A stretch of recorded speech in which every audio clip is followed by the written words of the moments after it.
Ulu bir çal xoraz alıp soydursan, yağını yakşırap dağlap göydürsen.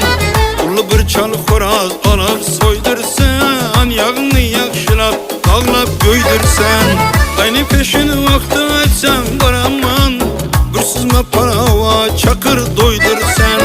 Aynı peşin vakti açsan baraman ey, bir süzme parava çakır doydursan.